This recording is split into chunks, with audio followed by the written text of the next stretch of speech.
Kebetulan saya pelakunya, saya nampar anak itu. Jadi kaku Pak. Itu nggak usah.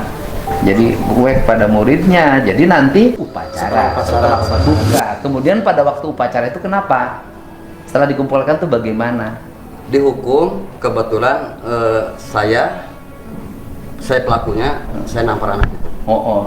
Ya, saya juga waktu SD pernah dicabok Pak sama dulu saya punya guru almarhum namanya di Purwakarta ya, dulu teman saya Dr. Anang Abdurrozak almarhum. Ya kan? Gitu. Kalau di sekolah SMP Pasundan dia ngajar, SMA Pasundan.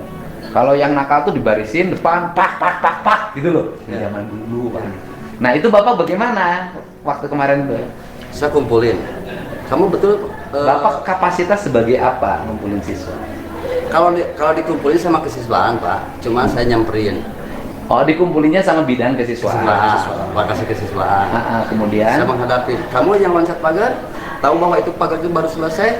Iya Pak, ngaku saksinya ada, saya tampar gini. Kenapa Bapak nampar? Kan itu pasti pertanyaan kalau Bapak dilaporin polisi. Betul. Kenapa Bapak nampar? Sering dengan cara halus, tapi kok nggak kapasitasnya sebagai apa Bapak nampar? Sebagai wali kelas? Sebagai guru BK? saya guru biasa aja yang betul-betul respect. Karena tanggung jawab moral aja. Moral, Bapak bukan pembina OSIS? Bukan guru BK? Bukan wali kelas? Pokoknya tanggung jawab moral. Tanggung jawab moral panggilan. Ambek aing kabudak teh. Gitu. Tapi ambeknya karena ambek ingin mendidik. Sayang Pak, bukan untuk mencederai, bukan menyakiti. Dibarisin anak-anak itu. Berapa orang? 8 orang. Semua dicabok kabeh. Dicabokan ada. Tarik nyabokna. Upami tarik bisa aja anak itu pingsan. Ini enggak. Ini pukulannya tuh Pak. Gitulah ya. Upami rada sama dengan Bapak kalau Noel istri lah. Siap. Oke, terus kemudian dampak dari Bapak nampar dalam tanda kutip ya, ke-8 anak itu yang tukang bolos itu apa dampaknya? Kalau yang sekarang udah aktif lagi. Oke, aktif. Sekolah lagi. Terus kalau yang rame-rame keluar itu apa? Kalau yang rame-rame keluar itu kemungkin orang tuanya tidak terima. Artinya ada nggak orang tua yang datengin Bapak? Ada. Kemarin yang diposting itu, yang wajahnya dia nggak diliatin, cuma wajahnya Bapak aja sambil komplain. Kemudian datanglah ke Bapak komplain. Awalnya baik-baik Pak, awalnya baik-baik ngobrol. Betul Bapak, saya mengakui bahwa yang menampar anak Bapak saya. Nah udah enak ngobrol-ngobrol. Tiba-tiba dia sendiri, kalau saya banyak saksi Pak di ruangan TIK. Tiba-tiba dia ngeluarin HP, video saya sambil nunjuk, saya duduk kan. Asalnya ngobrol. HP itu yang membuat dia nunjuk. Saya laporin kepada dia. Ini bukan saya, Bapak ketemu saya langsung sekarang, nggak usah dilaporin. Alhamdulillah Pak, saya bisa ketemu dengan Bapak dilaporin kepada dia. Karena kok kalau sikap saya jelas kan, pidato saya yang terakhir kan jelas. Betul. Terima kasih. Kan sikap saya jelas kan bahwa guru yang mendidik anaknya itu saya akan melindungi selama itu tujuannya untuk pendidikan, bukan karena kebencian. Ya kan, itu loh.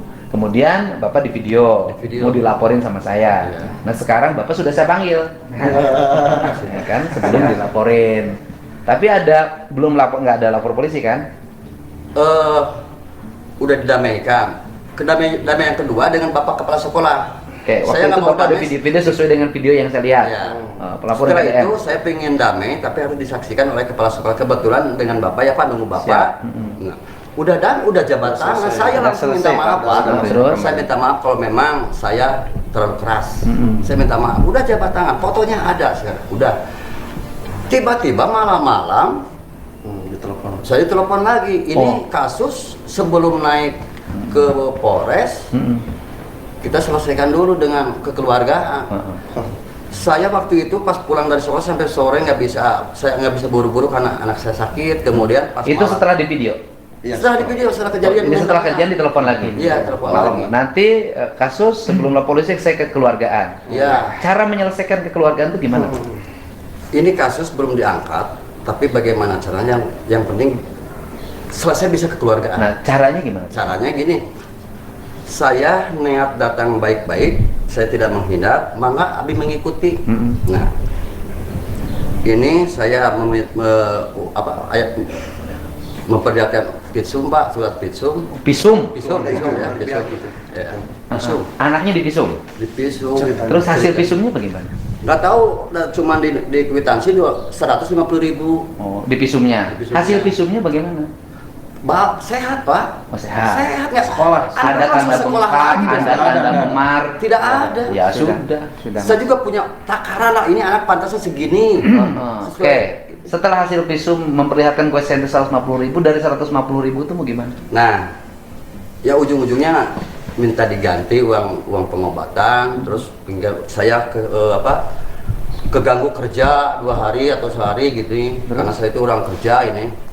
Saya jawab begini, saya ganti uang pengobatan kalau memang berobat, tetapi kalau yang lainnya saya siap mengganti sesuai dengan kemampuan saya. Oh, jadi Bapak diminta mengganti 150.000. Tapi belum, itu mah baru di perjanjian. Sebetulnya perjanjiannya hari ini jam 9. Terus dengan jam Bapak 10. bikin perjanjian? Sudah Pak di sini. Cuma belum ditandatangan. Cuma belum ditandatangan. Tadinya mau rencana hari ini jam 10 Pak.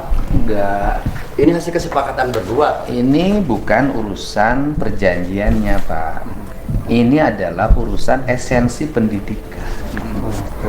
Kalau setiap siswa kemudian yang akan dididik oleh gurunya, kemudian gurunya pada akhirnya selalu menghadapi harus ganti rugi, baik material maupun formil, nanti guru akan cuek semuanya pada muridnya. Betul. Saya jadi kaku